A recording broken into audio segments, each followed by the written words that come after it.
Okay, so I brought in a grounded wire. Here it is here in the clamp, just to make sure it doesn't flop around.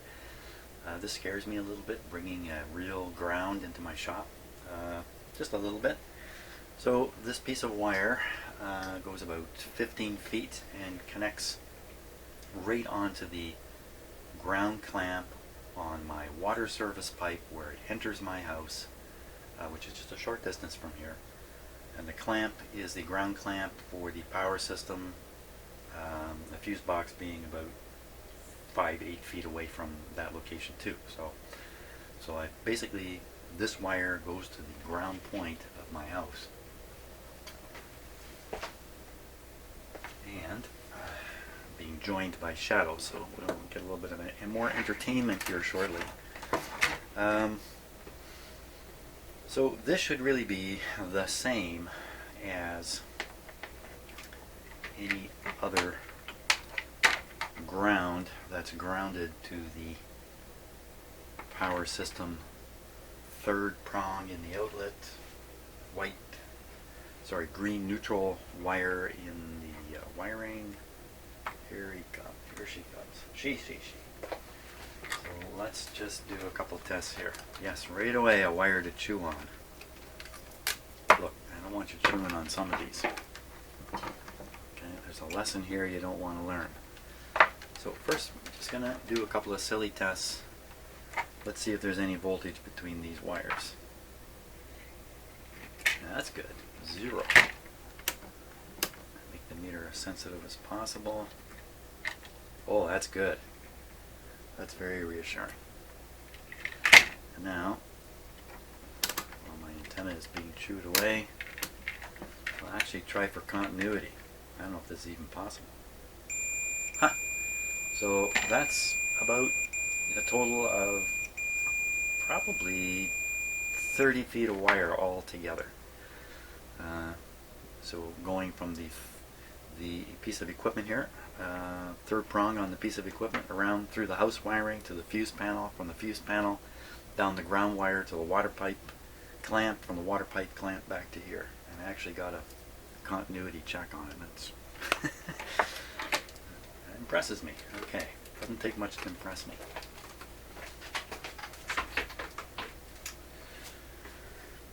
So now we'll listen to this. Sounds crazy, but we'll listen to this. Oh, that's interesting, isn't it? Why would I hear this ground wire? Let me turn things up over here.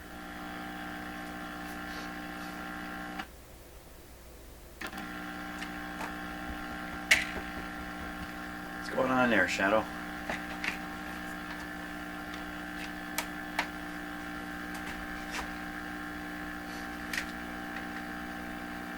You would think grounding this would just make it go silent, but the signal tracer itself is not a 3-prong plug device. It's only a 2-pronger, which is something to think about. That's probably why we can hear that. Probably if I attach a hydro ground to the cabinet of the signal tracer, that sound will go away. Let's try that experiment here.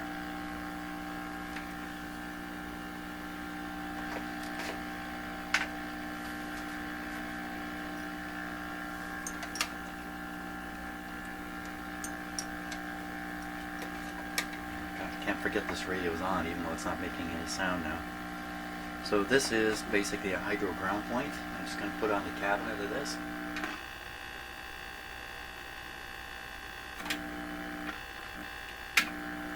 Something interesting behind.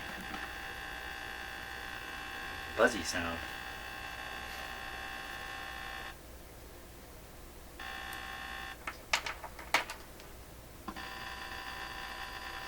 It's the same sound with the addition of the signal.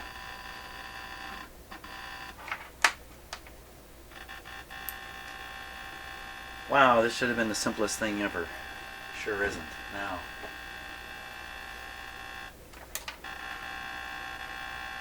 So that's on that piece of wire going to the water pipe.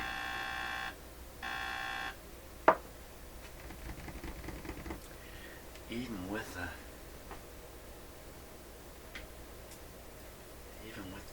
chassis, with the cabinet grounded here. Oh, this is the stupidest thing going here. I'll put this ground. This is dumb. Put a ground on the ground? That doesn't make any sense. This should just generate the same sound. Similar. Look at all that.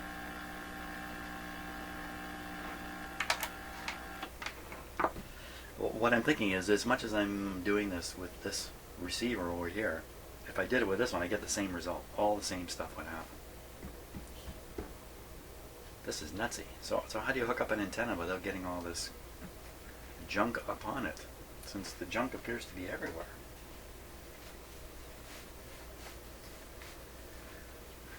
It raises a lot of interesting questions about my house. My house is haunted with interference everywhere. Am I discovering that there's something not quite right about how my house is operating? That the neutral in this house is fluctuating relative to the earth, and that's creating electrical pressures, if you like, or fields, and my radios are picking up these fields. I don't know. This is going to be another video I'm not going to post here at this rate.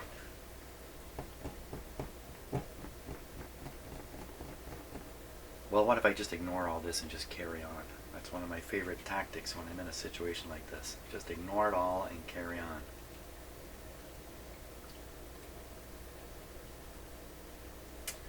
Well, that would involve, once again, trying to hear the signal coming out of this antenna. Let's go back to that. Let's go back to that and see if we can't get somewhere. I'll stick with the T. No, let's use the radio. Too many things are rolling around in my head here. Too many things. Some might say not enough stuff rolling around in your head. That's what some might say. Okay, let's listen in here. Now, this radio is I don't know.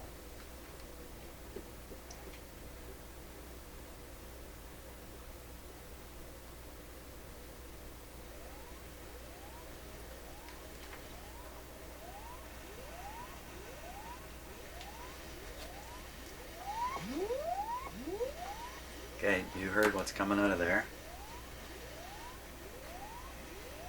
It's coming out at 11:15, 1.115 megahertz.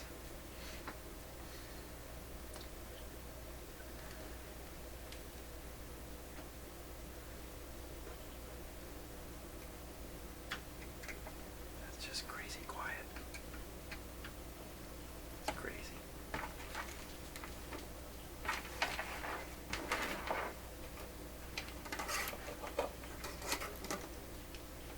Crazy. It's just not enough interaction with a little piece of wire like that. It's just not going to do the trick.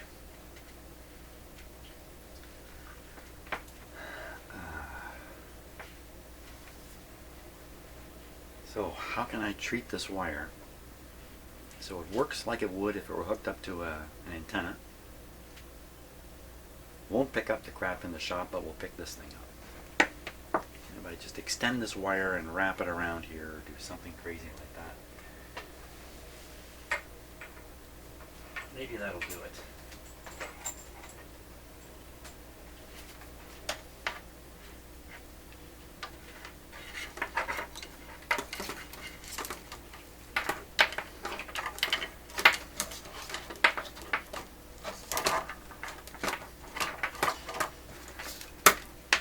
Another crazy thing here. Is this going to work? No. I don't think so. I really don't.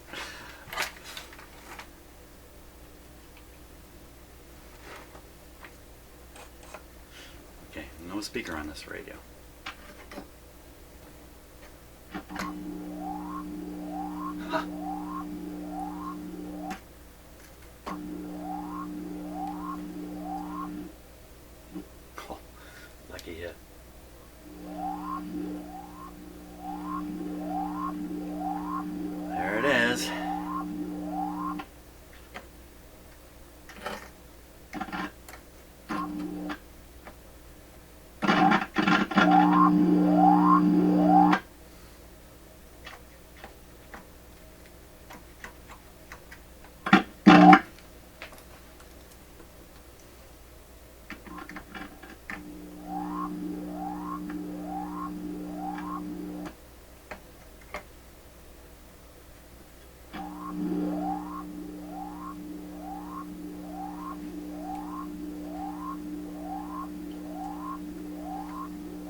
one side of this capacitor,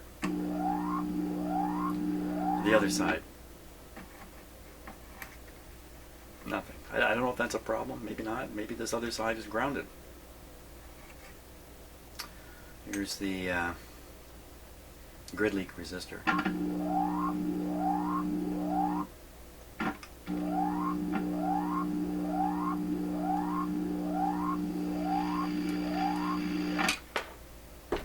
And the hum goes away.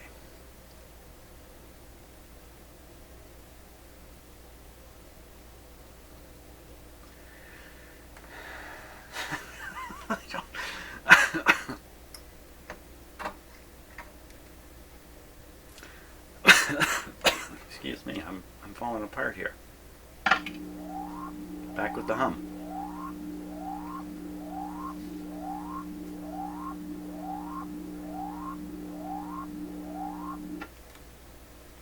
In the circuit diagram, I remember seeing an extremely small capacitor, small value capacitor, right in series with this antenna. I think it was like a 0.0002 or something like that.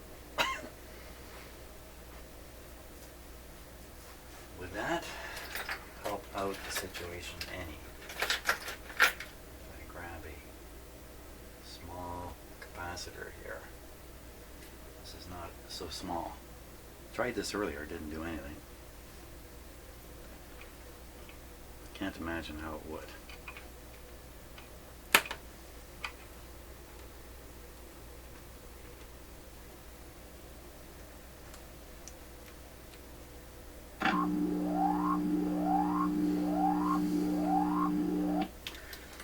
Now, think about this, Jim. When you use the signal tracer, you hear that hum. Even when you use it straight onto the signal generator signal, which unfortunately is insulated away inside this cable now.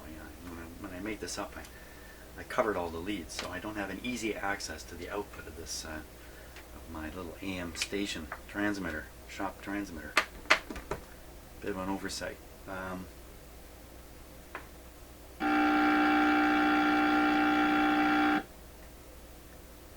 I mean, that's me. I'm standing here. I'm insulated from ground. That's the amount of junk that's inside me. I'm very busy as a receiver.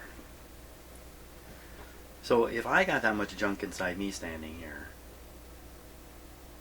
then almost any other piece of metal or wire or just about anything, anywhere, is going to do the same thing.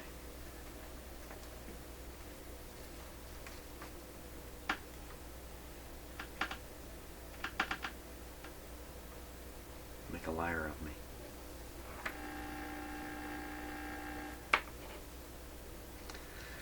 I think this wire is doing the same thing. It's just not quite strong enough to hear. If I did it with a longer piece of junk wire. Let's try this.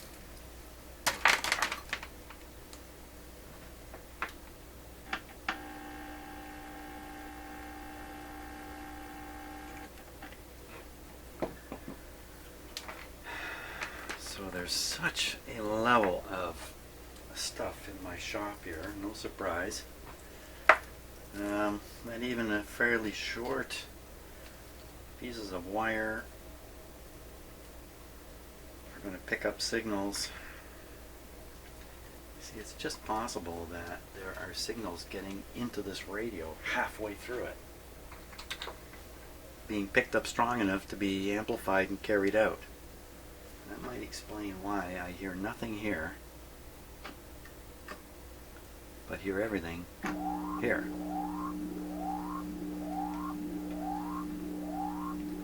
So let's work our way back.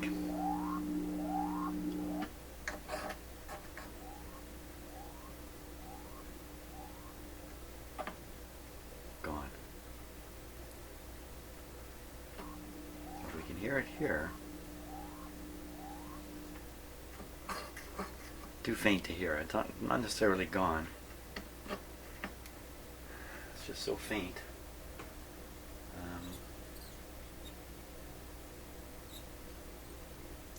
This thing's up full blast now. There's no more there.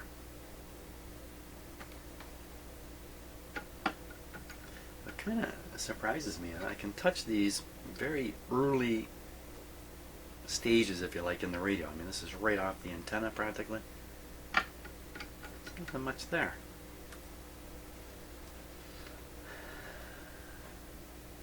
So I think this antenna wire that's feeding in here feeds in, gets involved in this gizmo over here. That's the coil, the self-inducting coil.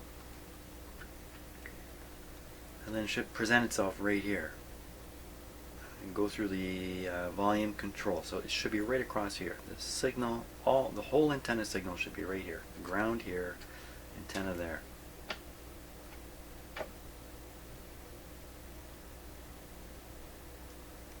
It's hard to believe that my signal tracer cannot amplify a signal here, but somehow the radio could. This radio could. It's hard to believe. But if I can't hear it here, surely to goodness this radio can't hear it either. Surely to goodness. Oh. Tuning issue. I didn't tune this. Okay, now we're cooking.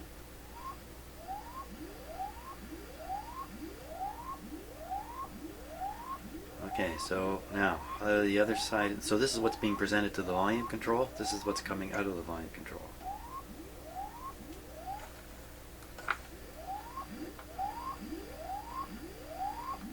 Okay, seems to all be present. Follows this wire, almost certainly connecting here. There it is. Now, something's happening across this capacitor, don't know what, but it's stronger here. There's a hum. Not much hum there. Hum.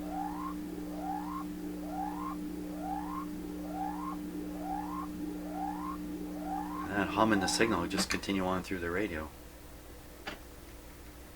I'm surprised I don't pick it up on this. Getting louder and louder. Really loud. Turn down my volume.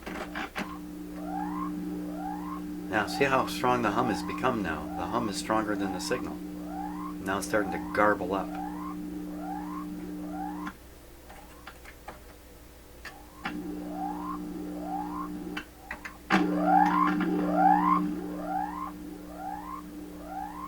Yeah, the hum and the signal are stronger, but the garbling's getting worse.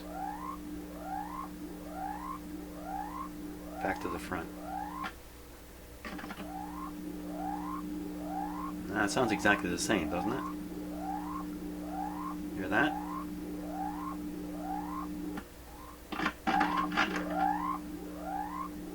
Well, I wouldn't say exactly the same, but the signal and hum thing, that's pretty much the same ratio, so I don't think there's any change here. Other than the strength. The strength is greatly improved. You can't see my hand here. My other hand is on this volume control. See, volume very high. I turn the volume down. And go down here. There we hear it.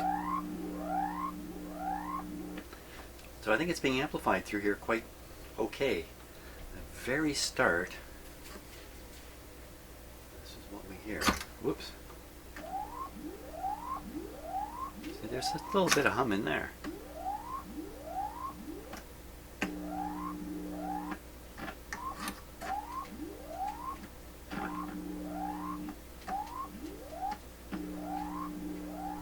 Well, I think the hum is greatly boosted between this point and that point. Not exactly sure what the difference is between this point and that point. Got to look at the schematic. And on the antenna,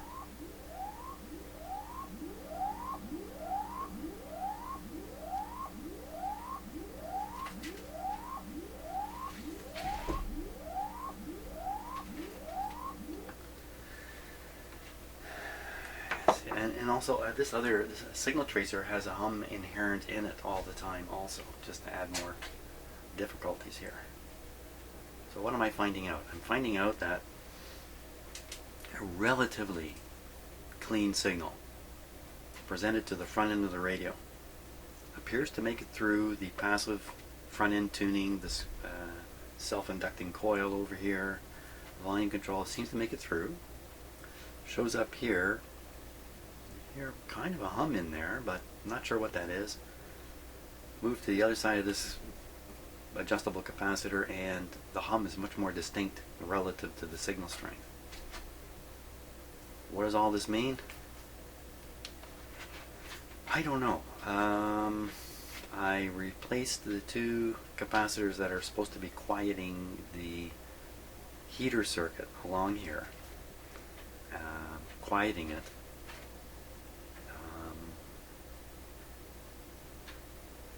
That's not really what those capacitors are for. I think they're really supposed to be draining out any RF signal that's getting into the heater circuitry, so the RF signal doesn't sneak through the heater circuitry and get into other parts of the radio. I really don't know. I don't know. A lot of conjecturing. Here. Let's hear what the radio itself sounds like now. We'll compare it to what it sounded like coming out of the signal tracer. Okay, volume down. Can you hear my cat in the background? Okay. So now we're listening to this speaker here. So we're hearing the old radio now. That's full volume.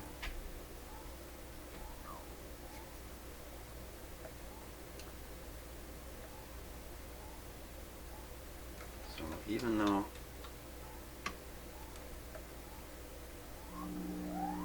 the signal tracer is able to amplify it nicely, this radio is not doing so good. Now it's on low power, just under 100 volts. Better give it full voltage here.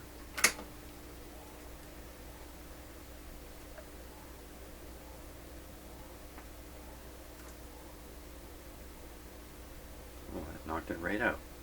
What happened?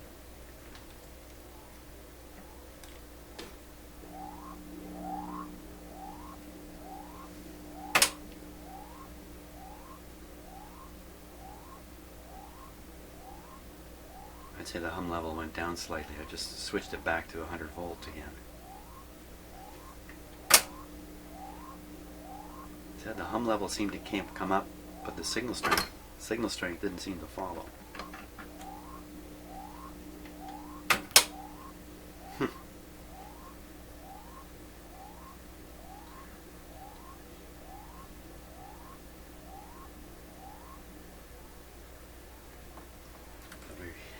Can't hear it coming out of the radio.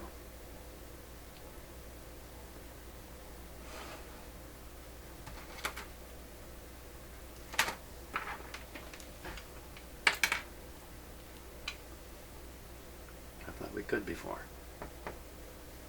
Let me boost up the signal in this coil here.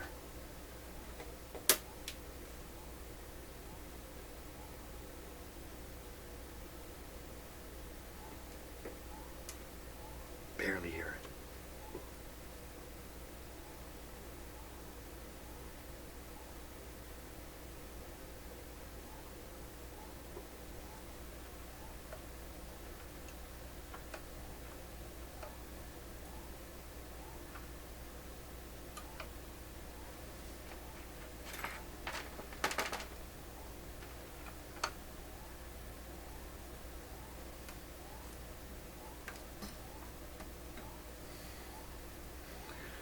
I'm getting ahead of myself here, but I'm going to twiddle some of these controls.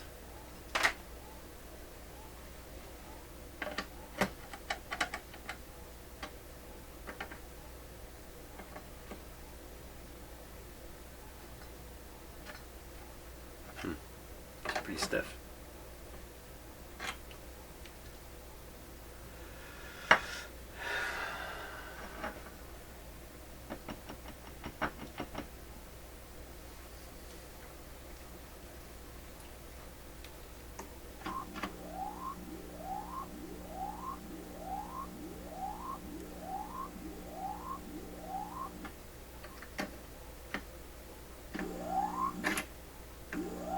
it's boosting the signal.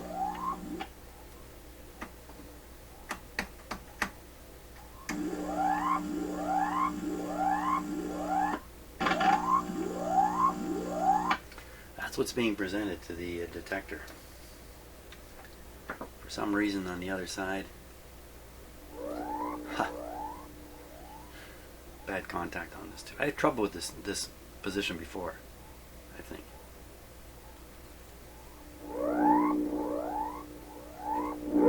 Son of a gun.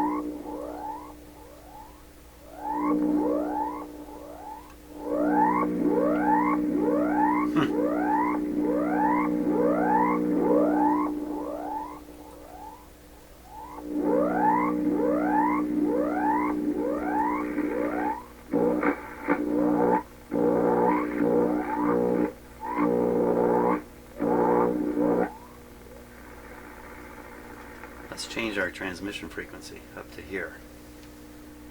No.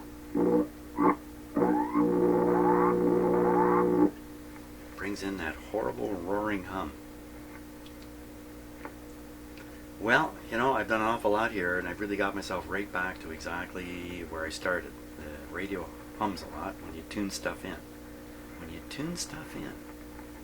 When you tune in stuff, it hums. Like it's humming a bit right now, that's probably power supply hum. This other thing,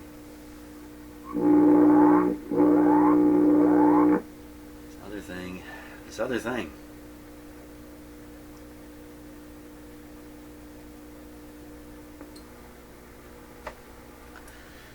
Okay. There we go. That mic is breaking my shop now. So we got to deal with this tube here, which is causing a problem. I then get back to actually working on the radio. Oh my gosh. Okay, I don't know what I'm going to do with all this video. Thanks for watching.